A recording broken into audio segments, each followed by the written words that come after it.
RS brothers లో ఆషాఢం KG sale మళ్ళీ మొదలైంది. మరెన్నో క్రేజీ ఆఫర్స్ ఖైదీ చేయండి ఆర్ఎస్ బ్రదర్స్.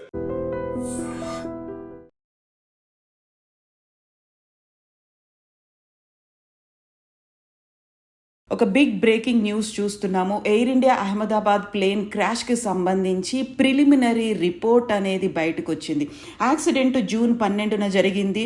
అందులో ప్రయాణికులతో పాటుగా కింద ఉన్నటువంటి మెడికల్ కాలేజ్ స్టూడెంట్స్ మొత్తంగా 272 మంది చనిపోయినటువంటి ప్రమాదానికి సంబంధించి ఈ దుర్ఘటన ఎందుకు జరిగింది, ఎలా జరిగింది అనే వివరాలని aircraft accident investigation bureau AAIB తన ప్రాథమిక నివేదికను అందించింది శుక్రవారం రోజు. అంటే ఒక నెల రోజుల వ్యవధిలోనే 30 రోజుల వ్యవధిలోనే ఈ ప్రమాద వివరాల్ని అందించాలి అని ఇంటర్నేషనల్గా పెట్టుకున్నటువంటి రూల్స్ అండ్ రెగ్యులేషన్స్ని బేస్ చేసుకొని AAIB తన రిపోర్ట్ని అందించింది. దీనికి ప్రధానమైనటువంటి కారణం ఏంటి అనేది ఇప్పటిదాకా కేవలం ఊహాగానాలు మాత్రమే ఉన్నాయి. అందులో విద్యుత్ సరఫరా ఆగిపోయిందా, లేకపోతే ఇంజన్స్ ఫెయిల్ అయ్యాయా, పక్షి ఏమైనా ఢీకొందా, లేకుంటే ఇంతకుముందు చెప్పినట్టుగా పైలట్ సీట్ వెనక్కి ఒరిగిపోయి ఉందా, వీటన్నిటికీ సంబంధించినటువంటి ఒక క్లారిటీ ప్రిలిమినరీ రిపోర్ట్ని బేస్ చేసుకొని వచ్చింది. దాంట్లో కట్ ఆఫ్ పొజిషన్లో ఉన్నాయి అనేది. యాక్చువల్గా 125 లీటర్ల ఇంధనం అందులో ఉన్నప్పటికీ 2 ఇంజన్లకి టేక్ ఆఫ్ అయిన వెంటనే ఇంధనం అందని పరిస్థితి ఏర్పడింది. రన్ పొజిషన్లో కాకుండా అవి కట్ ఆఫ్ పొజిషన్లోకి వెళ్ళిపోయాయి. దానివల్లే యాక్సిడెంట్ జరిగింది అని air craft accident investigation bureau తన ప్రిలిమినరీ రిపోర్ట్లో అందించింది. సాధారణంగా రన్వే మీద టేక్ ఆఫ్ అయినటువంటి కేవలం 3 సెకండ్లలో ఇది కట్ ఆఫ్ అయినటువంటి విషయాన్ని పైలట్ కో-పైలట్ ఇద్దరు గుర్తించారు. వాళ్ళు దానికి సంబంధించి సంభాషణ కూడా కాక్పిట్ వాయిస్ రికార్డ్ అయింది అనే విషయాన్ని AAIB వెల్లడించింది. సాధారణంగా టేక్ ఆఫ్ అయిన వెంటనే దానికి అందాల్సినటువంటి ఫ్యూయల్ అందకపోవడం వల్ల ఎయిర్పోర్ట్ ప్రెమిసెస్లోనే ఈ సంభాషణ జరిగినట్టుగా గుర్తించింది AAIB. సో పైలట్ కో-పైలట్ ఎవరు ఆ మాటలు అన్నారు అనేది పర్టికులర్గా రికార్డ్ అవ్వకపోయినప్పటికీ, ఎవరి దగ్గర నుంచి ఆ మాటలు వచ్చాయనేది రికార్డ్ అవ్వకపోయినప్పటికీ, సో ఇంజన్లకి ఇంధనం అందట్లేదు, కట్ ఆఫ్ పొజిషన్కు చేరుకుంది అని ఒక పైలట్ అన్నప్పుడు ఇంకొక పైలట్ నేనైతే దాన్ని స్విచ్ ఆఫ్ చేయలేదు అనడం, ఆ తర్వాత దానికి సంబంధించి ఇలా చర్చించుకోవడంతోనే 30 సెకండ్స్ గడిచిపోయాయి. ఇమ్మీడియట్గా పైలట్ మేడే మేడే మేడే అంటూ 3 సార్లు ఎమర్జెన్సీ పరిస్థితి ఏర్పడింది, అత్యవసరమైనటువంటి పరిస్థితి విమానంలో ఏర్పడింది అనేటువంటి ఒక కాల్ ఇచ్చాడు అనేది కాక్పిట్ వాయిస్ రికార్డర్లో రికార్డ్ అయింది. సాధారణంగా ఇలాంటి యాక్సిడెంట్స్ ఏమైనా జరిగినప్పుడు సేఫ్గా ఉండడానికని కాక్పిట్లో జరిగేటువంటి వాయిస్ని రికార్డ్ చేయడానికి విమానానికి చివర్లో బ్లాక్ బాక్స్ని, ఆ తర్వాత CVRని కూడా అమరుస్తారు. ఆ CVR అండ్ బ్లాక్ బాక్స్ని కలెక్ట్ చేసుకున్నారు ఇన్వెస్టిగేషన్ కోసం. దాంట్లో వెల్లడైనటువంటి వివరాలని, రికార్డ్ అయినటువంటి వివరాలని బట్టి చూస్తే విమానంలో అయితే 125,000 లీటర్ల ఇంధనం ఉన్నప్పటికీ ఇంజన్కి మాత్రం అది సరఫరా జరగలేదు. అందులో టెక్నికల్ ఎర్రర్ ఏం జరిగింది అనేది ఇప్పుడు ఐడెంటిఫై చేసే పనిలో పడ్డారు. అయితే 3 సెకండ్ల తర్వాత ఈ పరిస్థితి సంభవించింది. ఆ తర్వాత 30 సెకండ్లలోనే మేడే మేడే మేడే అంటూ కాల్ చేసినప్పటికీ కూడా ఆ తర్వాత కొద్దిగా ఇంధనం సరఫరా ఒక ఇంజన్కి అందింది తప్ప రికవరీ అయ్యే ప్రయత్నం ఒక ఇంజన్ చేసినప్పటికీ రెండవ ఇంజన్కి అసలు ఇంధనం కూడా అందలేదు. అప్పటికే అన్కంట్రోల్డ్ సిచ్యువేషన్కి ఎయిర్ ఇండియా బోయింగ్ విమానం, డ్రీమ్ లైనర్ విమానం చేరుకుంది కాబట్టి అది కుప్ప కూలింది అనేటువంటి వివరాలని ఈ AAIB రిపోర్ట్ అయితే వెల్లడించింది. సో కట్ ఆఫ్ అనేది ఒక డీటెయిల్డ్ సీక్వెన్స్గా ఉంది. ఒక ఫెయిల్యూర్ మెసేజెస్ అనేవి అందాయి, ఎయిర్ క్రాఫ్ట్ రెస్పాన్స్ జరగలేదు. సో ఇప్పటికీ కూడా ఇది ఒక ప్రిలిమినరీ రిపోర్ట్, ఇది ఫైనల్గా కంక్లూడింగ్ రిపోర్ట్ కాదు. ఏం జరిగింది అనేది, దీనివల్లే ప్రమాదం సంభవించింది అనేటువంటి ఒక కంక్లూజన్ అయితే రాలేదు. కాకపోతే ఈ ఇన్వెస్టిగేషన్ ఫర్దర్గా జరగడానికి బేసికల్గా ప్రైమరీ ఫైండింగ్స్ అనేవి ఉపయోగపడతాయి. ఆ ప్రైమరీ ఫైండింగ్స్ని ఆధారంగా చేసుకొని జరిగినటువంటి ప్రిలిమినరీ రిపోర్ట్ ఇది. ఇక పైలట్లకి సంబంధించి చూసుకుంటే కెప్టెన్ సుమీత్ సబర్వాల్కి 8,200 గంటల ఫ్లయింగ్ అవర్స్ ఎక్స్పీరియన్స్ ఉంది. ఈ కో పైలట్ క్లైవ్ కుందర్కి 1,100 ఫ్లయింగ్ అవర్స్ ఎక్స్పీరియన్స్ అయితే ఉంది. ఆ ఇద్దరిలో ఎవరు ఫ్యూయల్ గురించి మాట్లాడుకున్నారు, ఎవరు కట్ ఆఫ్ అయింది, లేకుంటే ఇంజన్కి ఇంధనం సరఫరా జరగట్లేదు అనేది ఇద్దరిలో ఎవరు చెప్పారు, ఎవరు మాట్లాడుకున్నారు అనేది రికార్డ్ అవ్వకపోయినప్పటికీ కూడా ఒక పైలట్ మాత్రం మేడే మేడే మేడే అన్నాడు అనేది మాత్రమే రికార్డ్ అయింది. సో ఇప్పటికీ ఇవన్నీ the aircraft crashing out side the airport boundary at 1:39 PM అయింది అనేది ఈ రిపోర్ట్ను బట్టి బేస్ చేసుకొని అయితే తెలుస్తోంది. సో ఇప్పుడు ఏఏఐబి అనేది యుఎస్ ఏవియేషన్కి సంబంధించినటువంటి ఈ ఇన్వెస్టిగేషన్ ఏజెన్సీ దాన్ని బేస్ చేసుకొని ఈ రిపోర్ట్ వచ్చింది.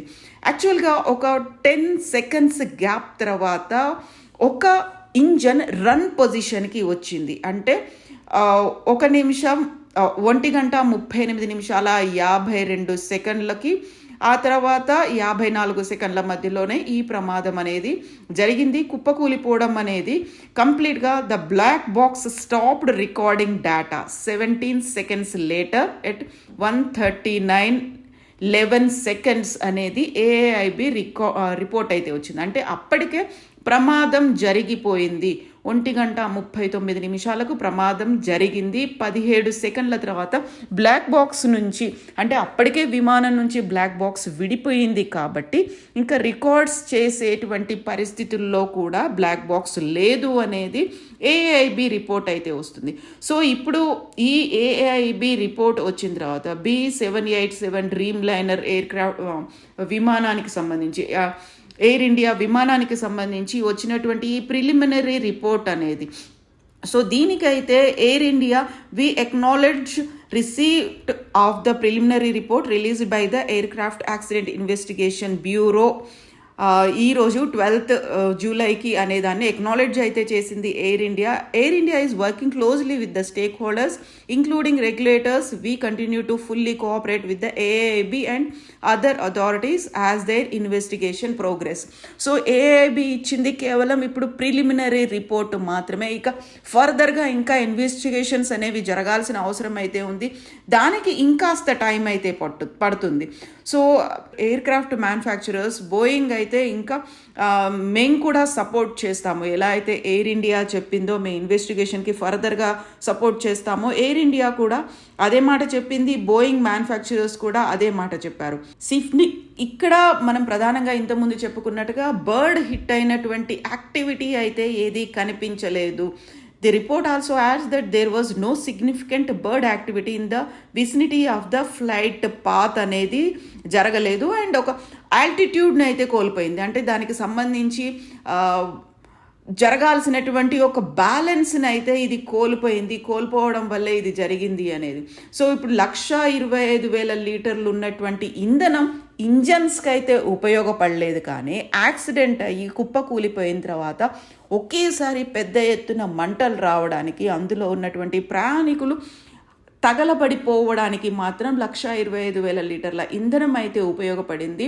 ఎక్కడా గుర్తుపట్టలేని స్థితిలో మృతదేహాలు చివరికి DNA టెస్ట్ చేసి ఐడెంటిఫై చేసే పరిస్థితికి వచ్చింది అదే ఇంధనం వల్ల. ఇంధనం ముందు నుంచి చెప్తున్నట్టుగా ఇంజన్ల లోపం, ఇంజన్లలో వైఫల్యం, ఒకేసారి 2 ఇంజన్లు వర్క్ చేయడం మానేసాయేమో అనేటువంటి ఒక అనుమానం వచ్చింది. ఆ 2 ఇంజన్లు పనిచేయడం మానేయడానికి వెనకాల కట్ ఆఫ్ పొజిషన్ అనేది ఇంజన్లకి అందింది. అంటే యూజువల్గా రన్ పొజిషన్లో ఉండాల్సినటువంటి ఇంజన్లు కట్ ఆఫ్ పొజిషన్లో చేరుకోవడం, కట్ ఆఫ్ పొజిషన్ అనేది వాటికి సరఫరా అనేది లేకపోవడం వల్ల జరిగింది అనేది. అందువల్లే air India Boeing 7878 air craft ప్రమాదానికి గురి అయింది అనేది. సో అందులో ప్రయాణిస్తున్నటువంటి 242 మంది ప్రయాణికులతో పాటుగా అందులోనే సిబ్బంది ఉన్నారు, పైలట్లు ఉన్నారు. ఆ తర్వాత అది కుప్పకూలిపోతూ అక్కడ ఉన్నటువంటి మెడికల్ కాలేజ్ హాస్టల్ మీద పడడం, మెస్ మీద పడడం వల్ల దాంట్లో కూడా సిబ్బంది చనిపోయారు, అక్కడ ఉన్నటువంటి విద్యార్థులు కూడా చనిపోయారు. So forensic team June 14th దీనికి సంబంధించినటువంటి శిథిలాలకి రెకేజెస్, అంటే అక్కడ ఉన్నటువంటి శిథిలాల నుంచి సేకరించింది. విమానంలో ఉన్నటువంటి తోక అంటే వెనక భాగం నుంచి ఎయిర్ ఇండియా ఎయిర్ క్రాఫ్ట్కి సంబంధించి డీటెయిల్స్ అనేది అయితే తీసుకుంది. సో ఇప్పటికైతే ఒక కాక్పిట్ వాయిస్ రికార్డర్ అందించినటువంటి వివరాలు ఇవి.